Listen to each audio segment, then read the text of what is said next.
comes the devil. Oh, here comes the devil. Oh, here comes the devil. Oh, the devil with the devil, says I. Shh, look out for the devil. Look out for the devil. Look out for the devil. Oh, the devil with the devil, says I. You're so afraid of old man Satan, now why don't you stop your hesitating? You're gonna be a long time dead, so the devil with the devil, says I. You're always giving me the dickens, telling me that life's no easy pickings. But just as long as I have fun, why, the devil with the devil, says I. You can have your social teas and bingo for your fun, but the things I like to do, you stop me one by one. Now even if you make me stronger, that ain't gonna make me live no longer. So even if I go to shh, the devil with the devil, says I. Look out for the devil, look out for the devil. Oh, the devil with the devil, says I.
Here comes the devil.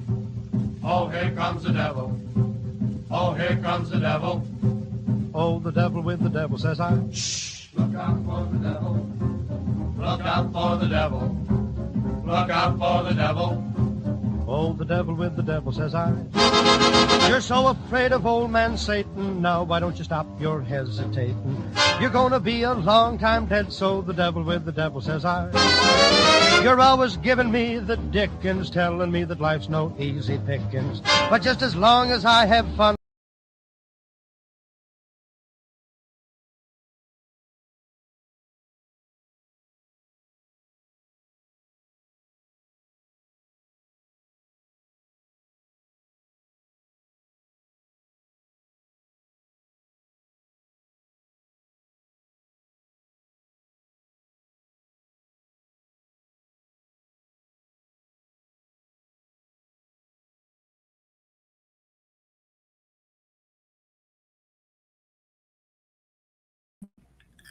Ladies and gentlemen, welcome. Sorry for that slight delay at the beginning, but we were trying to sort out our transmission on the Rumble, which I'm going to check out if it's actually happening, because we know that a lot of people are following us usually on Rumble, and there seem to have been some problem, but I think we are now going to be on Rumble live in a few seconds.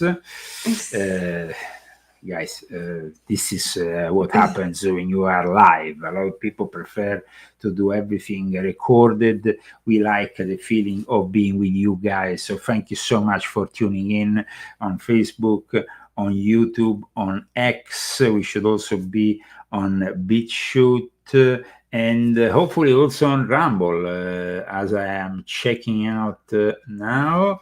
Let me see if we are finally on. It still doesn't give me the confirmation that we are on. I don't really know why.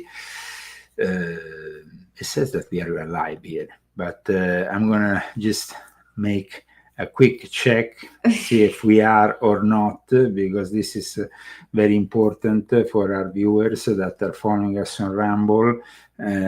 We have some problem today. I don't know, but it seems that we are on. I can see that we are on Rumble, so thank you so much for being so patient with us. Christy, who are our sponsors today? Oh, okay.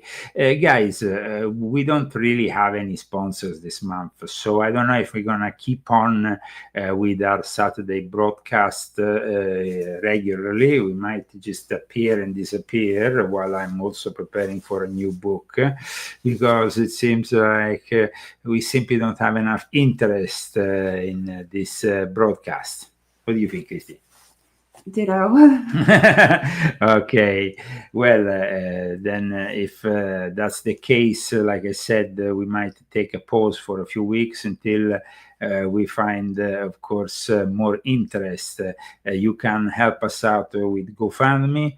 You can also help us out with Cash App. You can find the Cash App handle at leozagami.com, together with my latest articles. This week we have been discussing the Pope's blessing of a block of ice. I know we have a whole article up at leozagami.com talking about this subject, but today we're going to be also discussing Jehovah's Witness. I mean, we had the last week the Mormons. It was an episode that literally triggered some very powerful forces, as the guy, the president of the Mormons, died literally while we were on the air. So the Church of Jesus of Latter-day Saints, the LDS Church, had this. It's like their Pope, died on Saturday, and then the day after we had an awful attack by somebody who was definitely very disturbed mentally, who attacked this church, set it on fire by investing it with his pickup truck, and then started shooting through this. This is, of course, something that we never wanted to happen. I mean, we, of course, criticize this sects, because sometimes they are sects, they are sectarian in nature, but everybody's free to belong to whatever cult they wish. That's their own problem. With God, it's not our problem. And like we said last week, the Mormons are also very nice people. So we pray for the Even family. their comments were polite. Yes, on the thing. Yes. Some people reprimanded us because we made use of occult theocracy and their citation of the ritual, which was published on a Rosicrucian magazine, and they said that it wasn't in line with the ritual which is currently taking place in the Mormon Church. But I mean, of course, we cited whatever source we had, and probably, like I said, there was a source from the end of the 19th century, so they might have evolved in something different in the meantime. In regards to the Jehovah's Witnesses, we are more or less in that same historical period. There is, though, certain differences that need to be discussed. First of all, the Jehovah's Witnesses have, of course, also, they don't believe in the Trinity in the same way as Christians do, ordinary Christians. They were actually not called Jehovah's Witnesses when they were founded by their founder, Russell. Charles Taze Russell never called them Jehovah's Witnesses. They were actually a Bible study movement, which kind of broke up from Adventism, because Russell was a Adventist pastor originally, and then it was the guy who it was all within this restorationism movement. Now, a lot of people came, Mormons, and said, Leo, it's not that the Mormons copied the rituals of Freemasonry, it's that the Freemasons copied the rituals of primitive Christianity, and we did the same. Well, guys, that's not the way it works here, because in Volume 9 of my Confessions, I explain how the Illuminati and the Freemasons in the 18th and 19th century were very eager to promote the Gnostic heresies and forms of Christianity that were not really in line with what was agreed at the Council of Nicaea. Now, the Jehovah's Witnesses seem to be amongst the same. But there is also, I find a very interesting thing, Christy, in the Jehovah's Witnesses, that their creator had published 6 books called Studies in Scripture. And at his death, 2 years after his death, a 7th book that he allegedly wrote, but in reality wasn't wrote by him, but by his successor, was published. However, within 10 years, these books were abandoned altogether by the Jehovah's Witnesses, who took on this name only in 1931.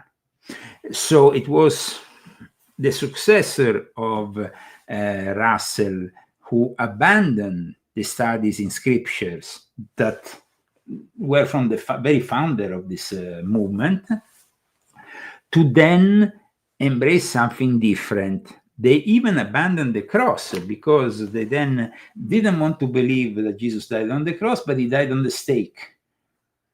Yeah. And so they also abandoned the use of the cross, which instead we find in that monument, which you have seen on our thumbnail from the beginning of the show, which is close to the tomb of Russell. However, this monument has also been removed in 2021, because a lot of people were going there and they were realizing the connection with Freemasonry, because this monument, which I'm going to show you now, is clearly inspired by Freemasonry. This is the symbol of the York Rite of Freemasonry.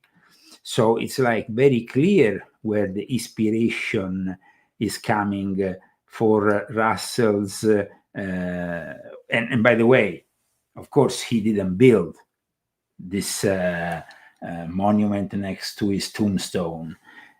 But let's go and check it out.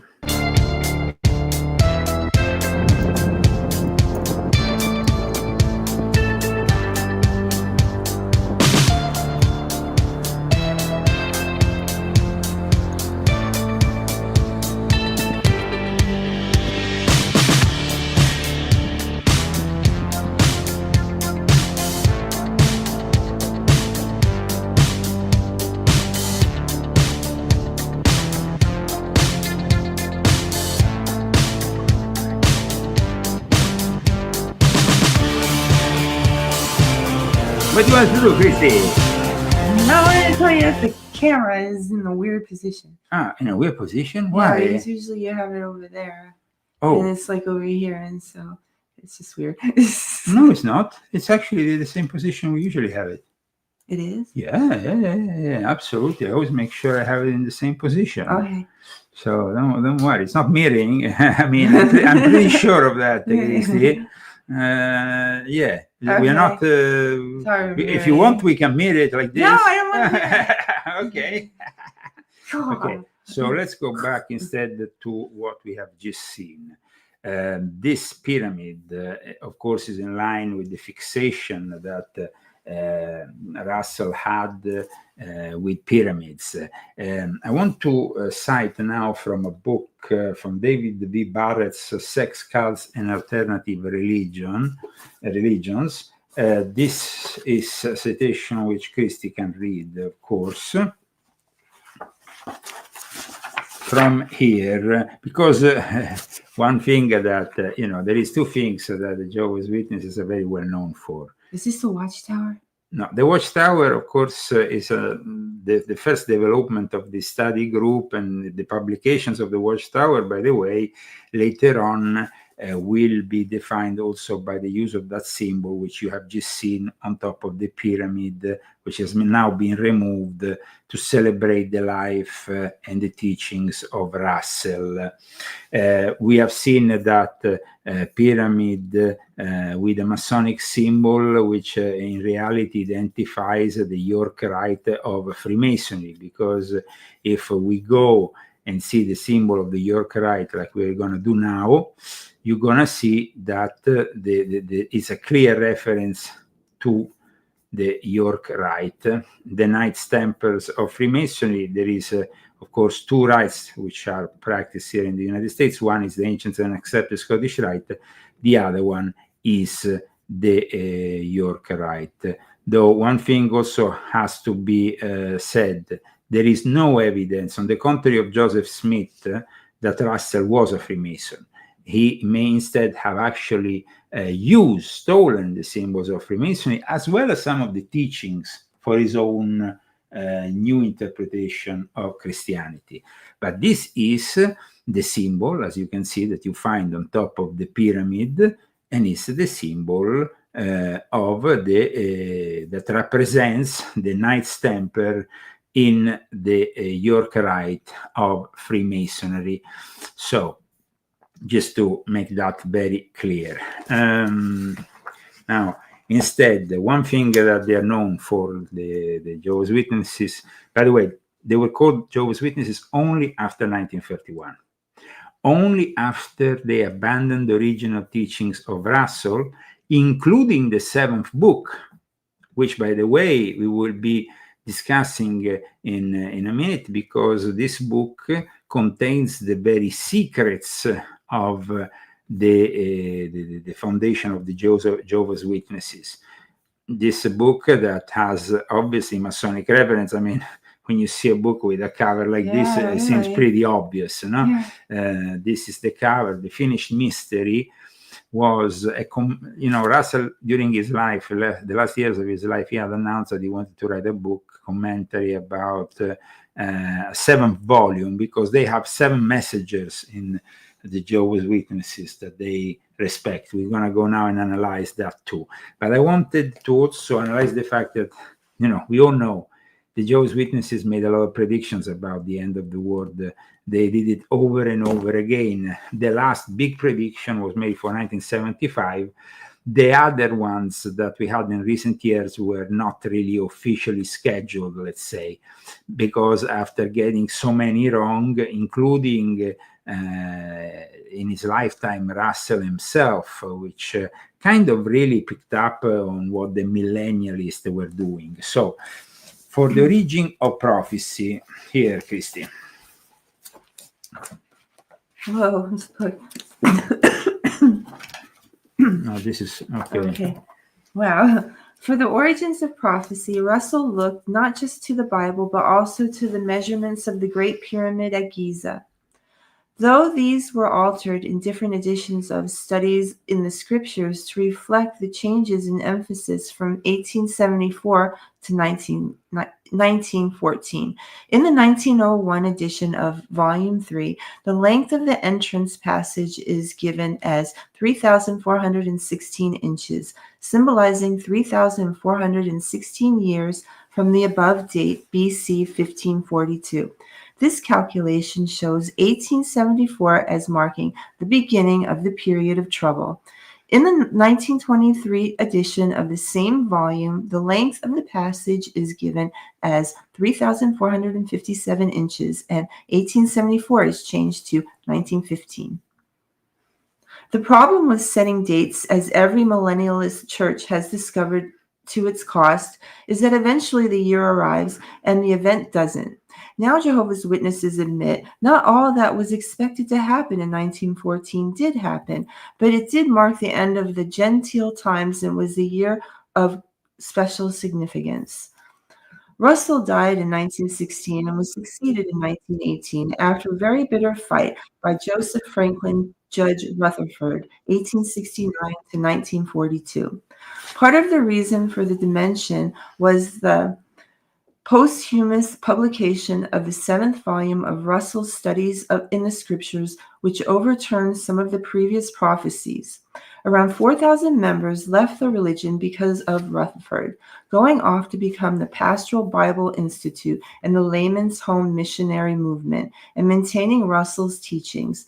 This left the remaining church for many years, trying to deny any connection at all with Russell. Rutherford added greatly to the doctrinal writings of the church. He also coined the famous saying, "Millions now living will never die," still used today by Jehovah's Witnesses.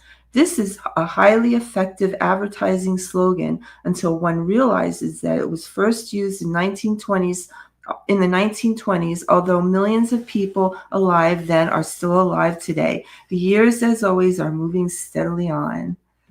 And nothing happened because, guys, the actual Jehovah's Witnesses made, both in his lifetime as well as successively to the death of Russell, there was other unfulfilled watchtower predictions that didn't manifest. We had in Russell's years 1878, 1881, 1914. Then after Russell's death, we had 1918, which coincided also with the publication of this book, which we are showing you on the screen. And then we had 1925. And they were later interpreted as a confirmation of the eschatological framework of the Bible study movement and Jehovah's Witnesses. Further expectations were held to the arrival of Armageddon in 1975, but yet again, nothing happened. English researcher George D. Chrysides has argued that although there have been some unrealized expectations, changes in watchtower chronology are attributable more to changes in the chronological schemes rather than to failed predictions. So they always try to invent or create some kind of excuse, but definitely this prediction didn't materialize. Of course, there is also the fact that the watchtower, amongst its prerogatives, says that they possess the true meaning of the Bible and the unique ability to discern the signs of Christ's second coming. So that is one of the other things. And always in regards to Jehovah's Witnesses, we show here the 7 messages of the church, which really gives us an idea what this church theologically is built on for those who are, of course, interested. We have St. Paul, of course, St. Paul of Tarsus, which is also regarded, even if he never met Jesus, as one of the apostles of Jesus, a figure which is, of course, important for all Christian people and all Christian communities.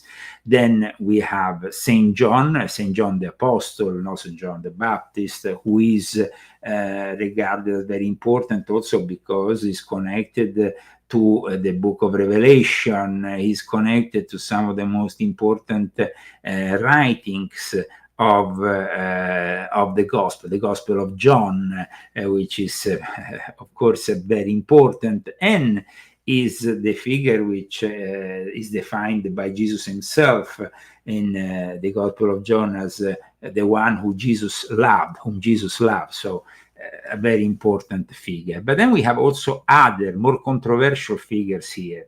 Arius. Now, this is really where things take a dark twist, because Arianism was one of those heresies within the early church, because they didn't really believe in Jesus being both a man and the Son of God, but literally to be simply a product that somehow descended the heavens and has a completely different, they have a completely different take, the Arians, and for that reason they were fought by the fathers of the church, and in ultimate instance they were forbidden after the Council of Nicaea, the historical Council of Nicaea in the year 325 after Christ.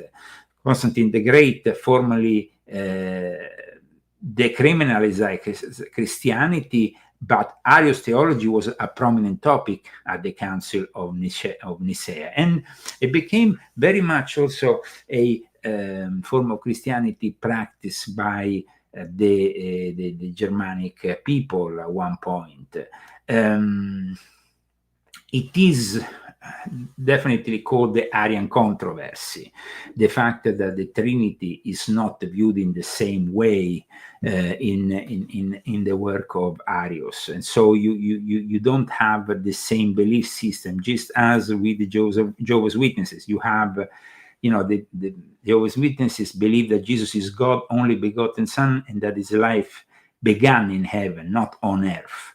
He's described as God's first creation and the exact representation of God, but is believed to be a separate entity and not part of a Trinity.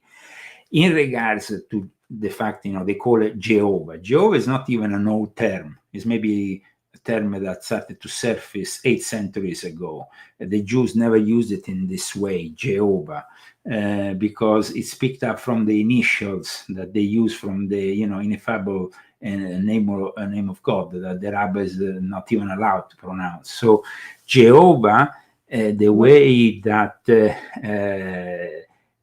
basically for Jehovah's Witnesses believe God is the supreme God, and Jesus Christ is his agent for reconciling sinners to God.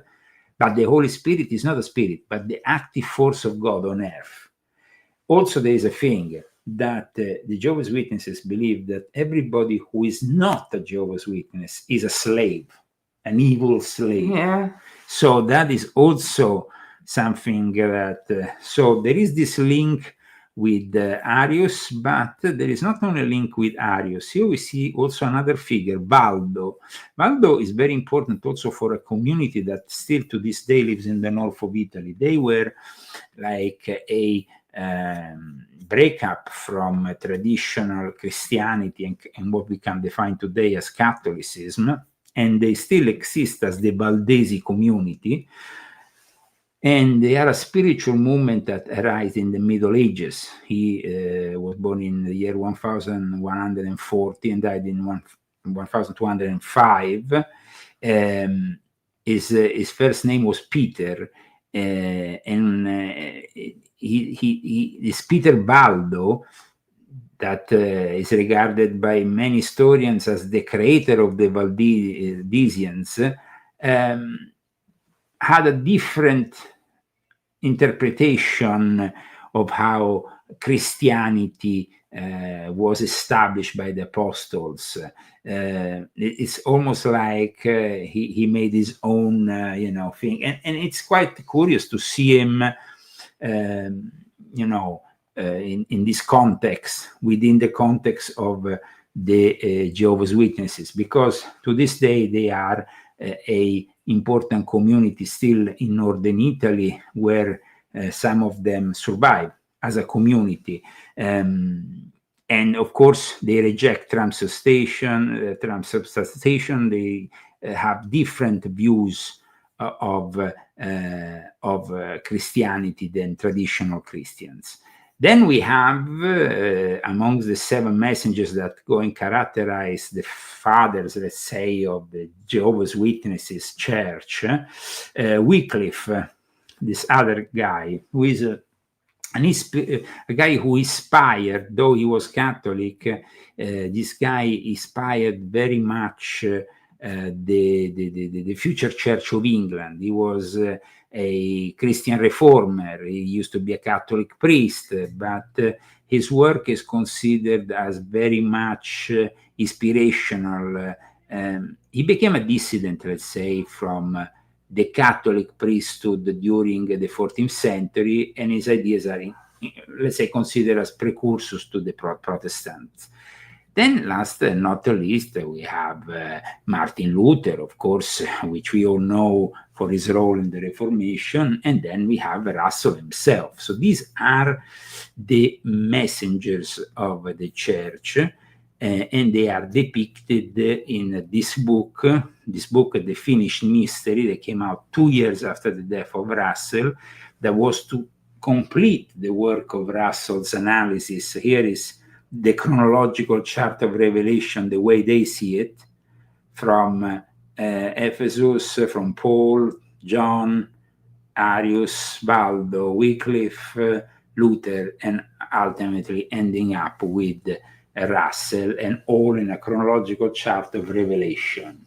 So this is their, let's say, theology, their view of things.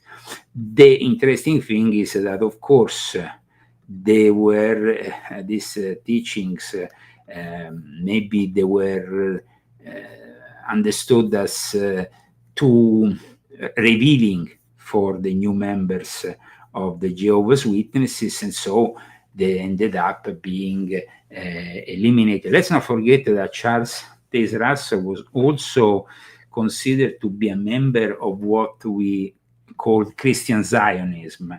Christian Zionism was a movement born within the 17th century puritanical England that we can consider even inspirational for the successive Jewish Zionism, because it was the English Zionists who wanted these English Christians to send back the Jews into the Holy Land in Palestine to then give birth, manifest the end times, and facilitate the return of Jesus. Though they didn't believe in what Judaism stands for, that is the basis of Christian Zionism. And apparently Charles Taze Russell was somebody like that. So we have a guy who definitely didn't believe in the same kind of Christianity, just like, the Mormons. They were a part of this movement within Christianity that was trying to go back to what they perceived to be real Christianity. But the interesting thing is that all these movements, the Seventh-day Adventists, the Mormons, the Jehovah's Witnesses, casually come into existence after Freemasonry starts to manifest and spread their teachings, which include also what they reclaim as being some form of primitive Christianity. And so I don't think it's a coincidence that then we have this link with the Freemasonry. I think that this testimony that I'm going to show you now from this guy gives you an idea also. This is the pyramid that the Jehovah's Witnesses in the end decided to remove, but listen to his testimony. You know, when I was a Jehovah's Witness, I knew about this. I knew. Everybody, it was in the Proclaimer's book. Everybody knew. We just chalked it up to new light. In 1914, and the pyramids, we knew that the world was going to end. We knew that he said the world was going to end in 1914. We knew that the pyramid was part of the calculation that he used to come up with 1914. But of course, they did away with that teaching and they gave the new light. But that moment that I had of clarity, that moment that I just realized it was all baloney, all that stuff that I read about came back to me at that moment. Even like I would look it up on different literature that wasn't Jehovah's Witnesses, and I see, oh man, I would go to the library and I'd look at the stuff that they'd say, the bad things, every once in a while, and I would just chalk and push it aside. But at the end of the day, at that moment, what I knew deep down inside came out. And it was that moment where I was like, oh, this is it. When Deshauna told me, what, babe? It's like Big Brother. That moment I snapped out of it. So anyway, that's my short little ditto. Okay. Thanks God he snapped out of it. But the interesting thing here is that not everybody snaps out of it. A lot of people stay into these cults. And I wrote in this book, Confessions of an Illuminati, Volume 11, some specific words about deprogramming and about also Charles Taze Russell. Please read here about deprogramming, Chrissy. Okay, deprogramming. The conflict between established cultures and new religions is an ancient one. It is parallel to and part of the conflict of generations, the parent-child struggle, youth's quest for identity through conversion, and the age's need to preserve meaning and purpose through established values. It is also part of the ongoing friction between established social political institutions and the new anti-Christian leftist ideals pushed by the Illuminati that are seeking to transform or even destroy certain religious institutions and society as we know it. I suppose, before you continue, because it's very important, this, why were the Mormons, why were the Jehovah's Witnesses, why were other denominations created, especially in the 19th century? The reason is to diminish the sacrality of Jesus, the relation with God, inserting all these perversions. I mean, I'm not saying that their practices are sexually perverted, but perversions in the light of real faith, of real religion, of your own real relation with God, creating all these filters. They were never called the Jehovah's Witnesses during the life of Russell. They were called the Russellites. But it's very important to understand, in my book here, I'm talking about deprogramming from a cult, because they are a cult. Please, Christy, continue. Okay. In times past, society's intolerance of new religions was easily implemented. Early Christians were crucified. Later, members of Christian sects perceived as heretical were burned at the stake or tortured into submission. Puritans were harried out of England. Quakers, Mormons, Jehovah's Witnesses, Black Muslims, and many others have suffered different forms of religious persecution in America. It is nothing new, but in the 1970s, the controversial practice of deprogramming appeared on the scene, while the New Age movement was spreading its vicious anti-Christian tentacles all over the Western society with a variety of sects and gurus that, of course, never suffered any kind of religious persecution, especially in the United States, where they took and still take advantage of our First Amendment. Yeah, because, I mean, they could really spread all kinds. I mean, anybody can create a religion. Then, of course, not everybody is followed and manifest as many followers as the Jehovah's Witnesses, the Seventh-day Adventists, or the Mormons, or other denominations. That's because these new Christian denominations in a way made use also of Masonic symbolism, of what we can consider stuff that is of mind control.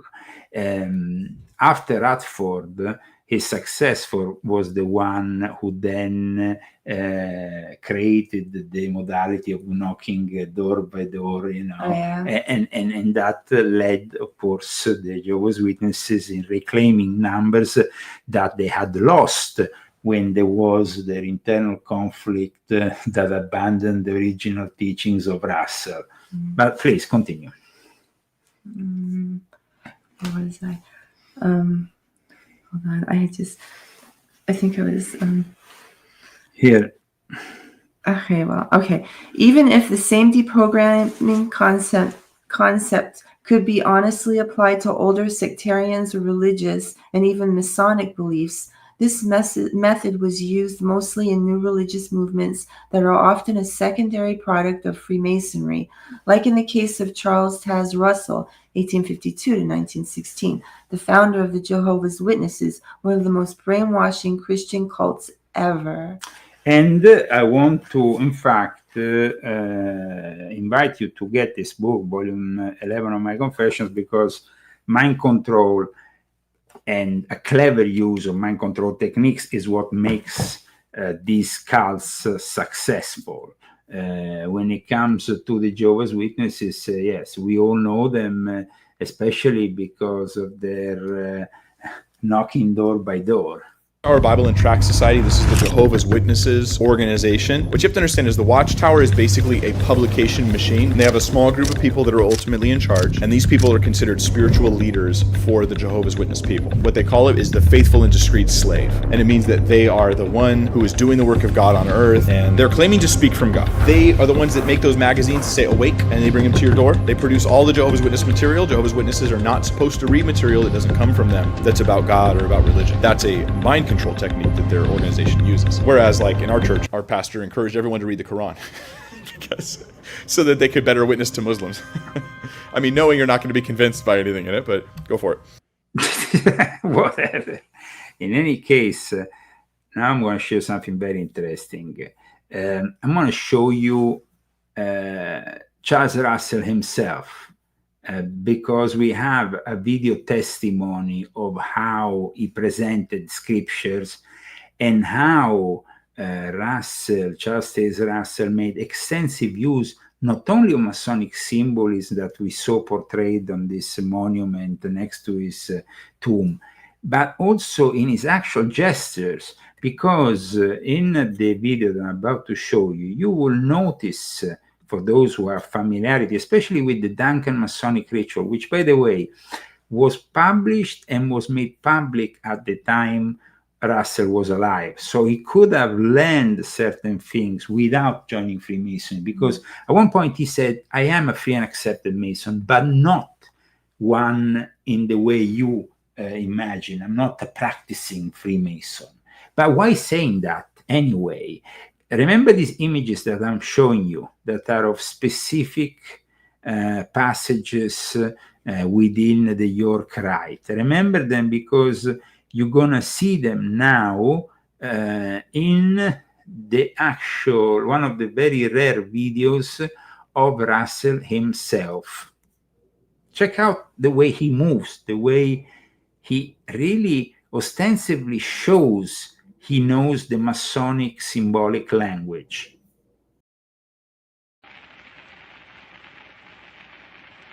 The remainder of Part Third is deeply interesting. The teaching, death, and resurrection of Jesus. Truly, never man spake like this man. He yet speaks to us all. Come unto our heavy laden, and I will give you rest. Yea, and the hour is coming when all shall be privileged to hear his blessed message. All the blind eyes shall be opened, and all the mentally deaf ears shall be unstopped. Wear your peace pin. Show it to your friends. Tell them what it means. Invite them to see this drama. All are welcome. Ask why we do not lift strings. Nowhere in the Bible are we authorized to solicit money in God's name. Yeah, I like that. Nowhere in the Bible you're allowed to solicit money in God's name. Do the Jehovah's Witnesses solicit money? Because I don't know how they can bring forward their cattle without taking money from their faithful. Russell was definitely a unique kind of individual, very charismatic. His successor, Radford, equally. When instead then the guy who came after them was the guy who started that door-to-door practice. He was instead somebody who was a little bit more of an administrative guy who had, though, very much acquaintance with the mind control techniques. In any case, I want to show you now the secrets that link Jehovah's Witnesses and Freemasonry. So get ready, prepare yourself, prepare your popcorn. Here we are with the 5 shocking Masonic secrets behind Jehovah's Witnesses. The religion you thought was Bible-based had roots in something far more secretive. Symbols of the occult, hidden ties to Freemasonry, and a founder buried beneath a pyramid. In this video, we expose 5 shocking Masonic connections buried deep in the origins of Jehovah's Witnesses, connections that the Watchtower has tried to erase from memory. From the mysterious use of the cross and crown, to phrases used only in Masonic lodges, and even official documents that raise more questions than answers. We're not using rumors. We're using their own literature, Russell's original sermons, and historical records they hope you never read. So whether you're a curious outsider, a doubting witness, or someone who walked away, this video will show you a side of the Watchtower you were never meant to see. Like, comment, and subscribe if you're ready to uncover what's been hidden in plain sight. The story begins in the late 1800s, a time when spiritualism, secret societies, and apocalyptic movements were exploding across Europe and North America. Freemasonry was at its peak influence, not just in politics and architecture, but in religion, philosophy, and publishing. And right in the middle of that landscape, a man named Charles Taze Russell founded what would become the Watchtower Bible and Tract Society, the organization behind Jehovah's Witnesses. Now, we're not here to make wild accusations, but we are going to look at a few historical details that simply can't be ignored. For example, Russell's fascination with the Great Pyramid of Giza, which he called God's Stone Witness, and his use of Masonic-style imagery, including the infamous cross and crown symbol. He was even buried near a pyramid monument erected by the Watchtower itself. Coincidence? Maybe. But the deeper you look, the harder it is to explain these patterns away. You'll also hear about a speech Russell gave in 1913, where he said the words, "I am a free and accepted Mason." He immediately clarified that he didn't mean it literally, but then continued using language that only someone familiar with Masonic teachings would understand. Again, we're not saying he was a Freemason. But these overlaps raise an uncomfortable question. How much of the Watchtower's foundation was influenced by secret ideologies hiding in plain sight? 1. The Pyramid at Russell's Grave. In Pittsburgh, Pennsylvania, not far from where the Watchtower movement began, lies the grave of Charles Taze Russell. But what stands out isn't just the tombstone. It's a massive stone pyramid nearby, built and funded by the Watchtower Society itself. On it, you'll find an engraved emblem, the cross and crown, a symbol historically linked to the Knights Templar and prominently used in Freemasonic imagery. For a religion that now condemns pagan symbols, this monument raises a massive red flag. The organization has since distanced itself from the pyramid, claiming it no longer represents their beliefs. But they never explained why they erected it in the first place. Why would a Bible-based Christian group build a Masonic-style pyramid over their founder's resting place? And why was Russell so obsessed with pyramidology, even calling the Great Pyramid of Giza God's Stone Witness? He believed it contained divine measurements and timelines that confirmed Bible prophecy, ideas that were also popular among occultists and esoteric societies at the time. Again, we're not saying Russell was a Freemason, but the pyramid, the symbols, and the teachings speak for themselves. And if this is how the foundation was laid, what else is hidden beneath the surface? 2. The cross and crown symbol. Long before the Watchtower banned the cross, it proudly displayed a striking emblem on its publications, a cross inside a crown. This symbol wasn't just decorative, it was central to the identity of the early movement. The Zion's Watchtower magazine, early books, and even Russell's personal lapel pins carried the cross and crown. But here's where it gets strange. This exact image is also one of the most recognizable symbols in Freemasonry, particularly within the York Rite and the Knights Templar.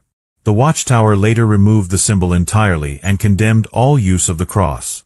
But they've never explained why their foundational years were so full of Masonic-style iconography. Was it just a coincidence? Or was Russell borrowing imagery from a system he publicly denied being part of? Or he was possibly stealing the Masonic symbols and adapting them to amplify his mind control. Please read this paragraph, Christy, about the name Jehovah's Witnesses and what happened after the successor of Russell died. The name Jehovah's Witnesses was adapted in 1931.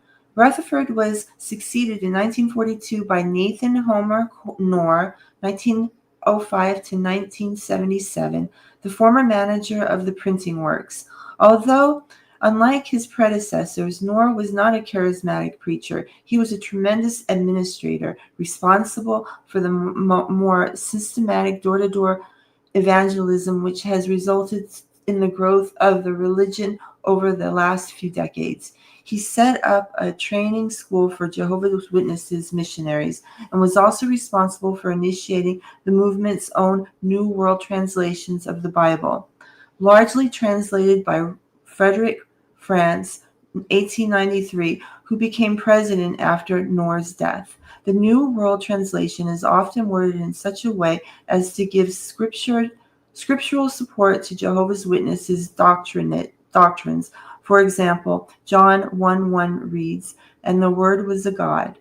Despite Jehovah's Witnesses' claims to the contrary, most respected Bible scholars, including many of the scholars whom they themselves have quoted as supporting the New World Translation, regard it as a poor translation. Please. By the time of Knorr's death, the organization's governing body had become much more powerful, taking power away from the president. After the world didn't come to an end in 1975, a large number of members, including some senior leaders, left the church. Former members who have since written books about the church describe it as an authoritarian, often uncaring. A recurrent theme is the lack of compassion and support shown to any witnesses with problems, whether spiritual, emotional, or financial. On the second coming, the official position of the church now is to quote Jehovah's warning that no one knows when he will return. When someone goes beyond what Jesus said, there will be false or inaccurate predictions. They now admit that they made a mistake in setting the date for 1914, 1925, or 1975. The wrong conclusions were due not to malice or to unfaithfulness to Christ, but to a fervent desire to realize the fulfillment of God's promises in their own time. This does not, however, mean any change of emphasis for Jehovah's Witnesses. Thank you very much. And now I want to instead to cite The Occult Theocracy by Edith Starr Miller, which, of course, was published over 100 years ago, I think. And so I think that that's why they didn't really call them yet Jehovah's Witnesses, but the Russellites. That's how the Russellites. Yeah, yes, Russellites. Because it says something interesting here in the first paragraph. Okay. The Russellites. The International Bible Student Movement was founded by Charles Taze Russell with the object chiefly of attracting the lower middle class intelligentsia of Christian communities, such as certain clerical workers, teachers, servants, and persons not accessible to direct forms of propaganda. In America, the movement had great influence among the Negro element. In 1879, Russell founded the Watchtower, of which he was the sole editor. Keep going. Yeah. Where are you here? Okay. The Russellite teaching, drawing its own arbitrary conclusion and proclaiming then as final prophecies to prove from biblical sources that all Christian churches are evil and corrupt, aside from itself. Edith Starr Miller wrote this and published it in 1933. So this was just in the early days when they just changed their name. So probably she didn't adopt the use of Jehovah's Witnesses, calling it instead the Russellites and or the International Bible Students. And we continue with our show today based on the Jehovah's Witnesses. Deeply familiar with. And here's something most people miss. The cross and crown isn't just about design, it carries a message. In Masonic circles, it represents suffering, the cross, followed by glory, the crown, and spiritual elevation through secret knowledge. Sound familiar? In the early Watchtower teachings, Russell echoed the same theme. Endure now, reign later, but only through loyalty to the organization. Now, the interesting thing is that recently, the actual Chinese Communist Party has persecuted and has put on their black book in their index of forbidden religious organization, the Jehovah's Witnesses, because they are related, they say they are related to Freemasonry. Now, we said there's no evidence Russell was a Freemason. There is definitely not the kind of evidence we saw last week when we talk about the Mormons.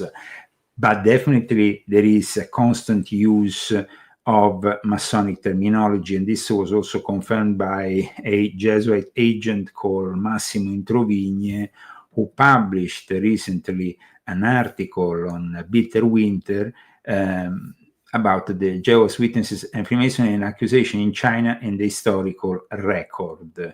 Here he actually says that, in fact, Russell was occasionally critical of Freemasonry, as evidenced by an article he published on the Bible student magazines The Watchtower.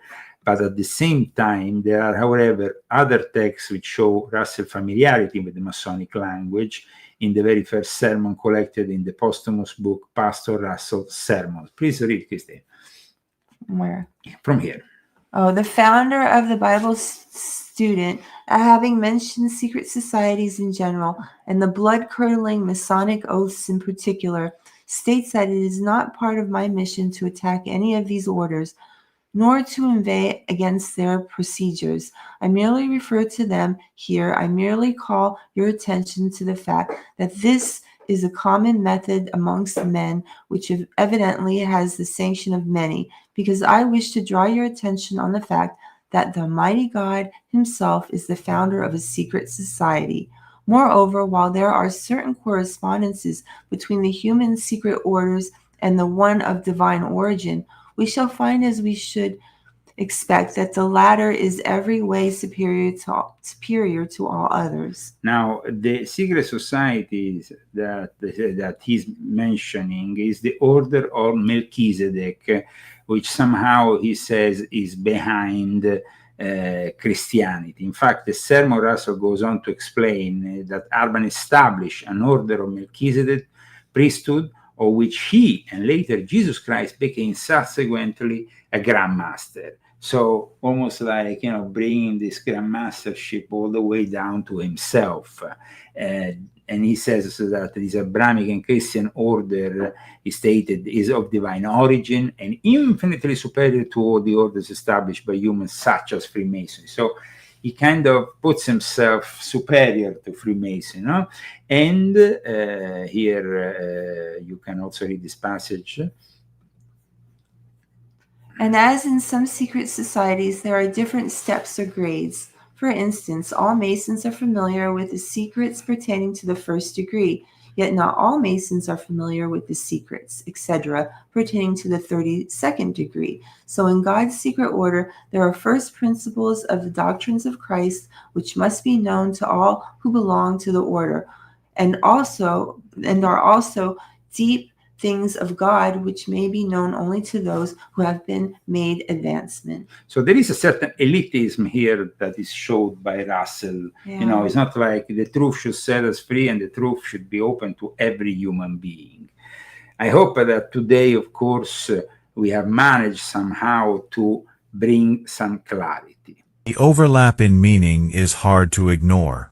3. Russell's statement, I am a free and accepted Mason. In 1913, during a lecture in California, Charles Taze Russell made a statement that still echoes in XJW forums today, I am a free and accepted Mason.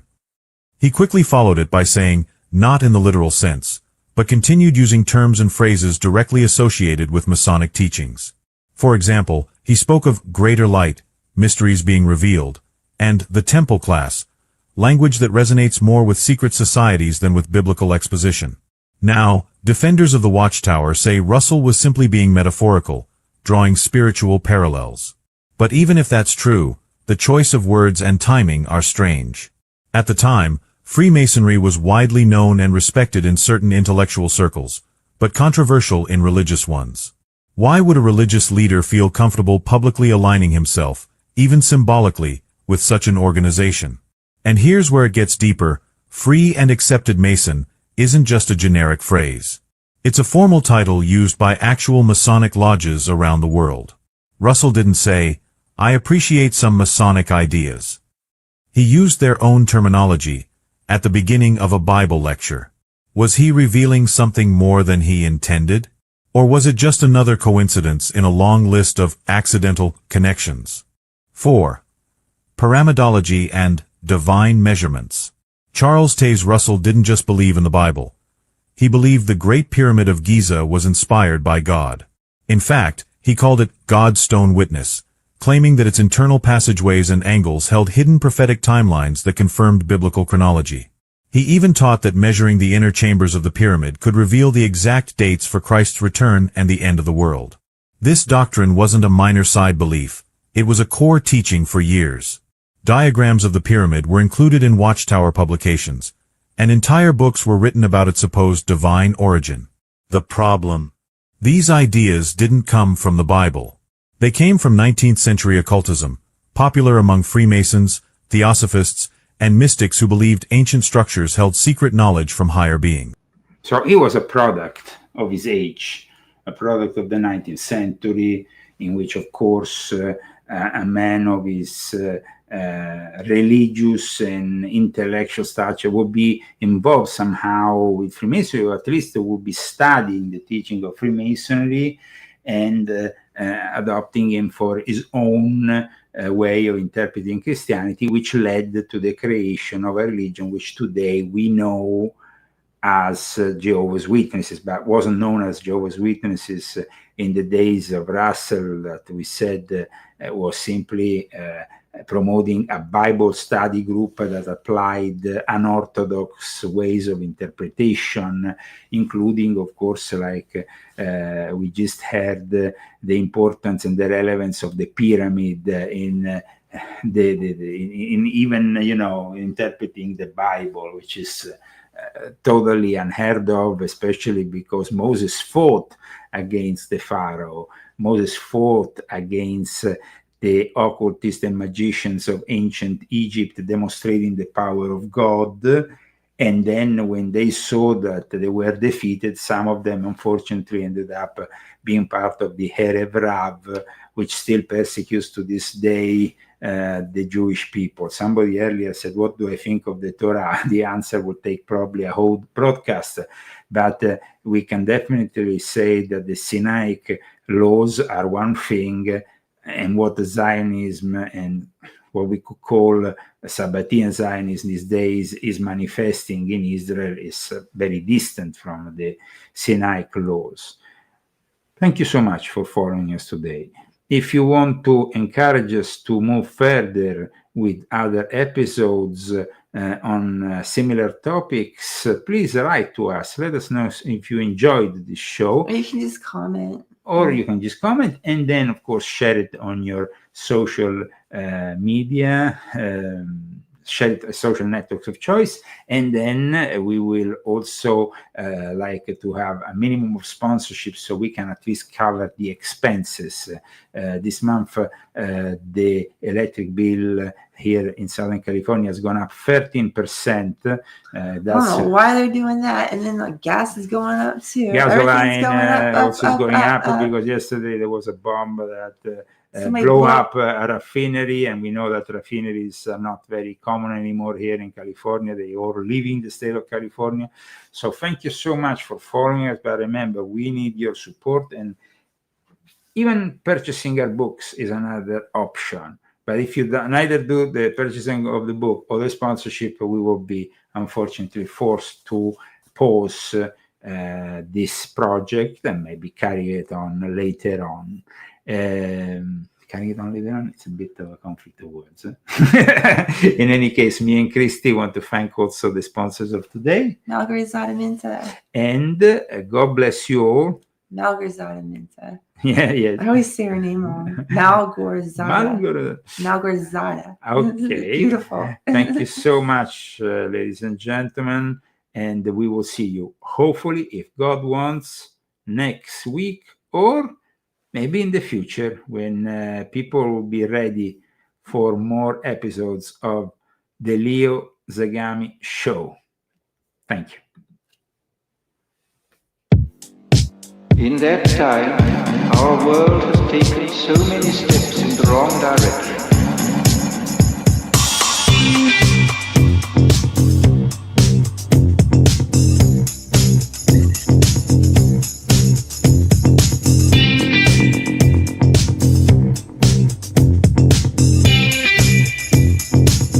Negative utopia, science, technology, social organization, dehumanization. In the negative utopia, science, technology, social organization. remember, if you want to have a great meal, the Zagami Family Cookbook, Authentic Italian Cooking, you can find it on Amazon. Christy wrote this book. It's filled with recipes, with great pictures of these recipes. They are described in a way that even a guy who doesn't know how to cook will make the most incredible meal. Trust me, you can transform your kitchen in a 5-star Italian restaurant with the Zagami Family Cookbook. See you next week, hopefully.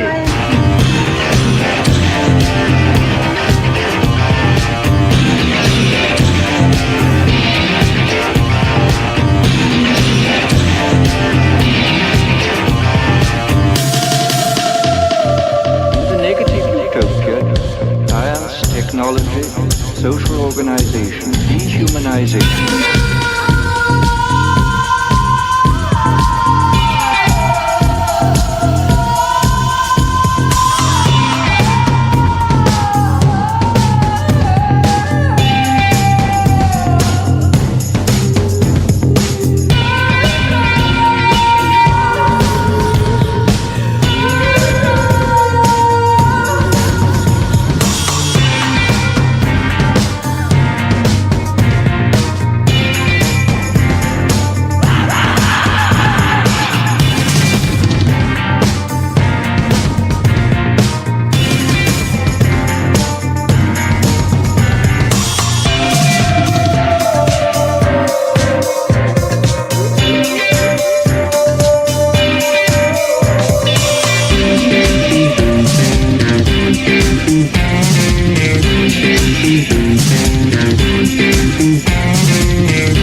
Technology, social organization.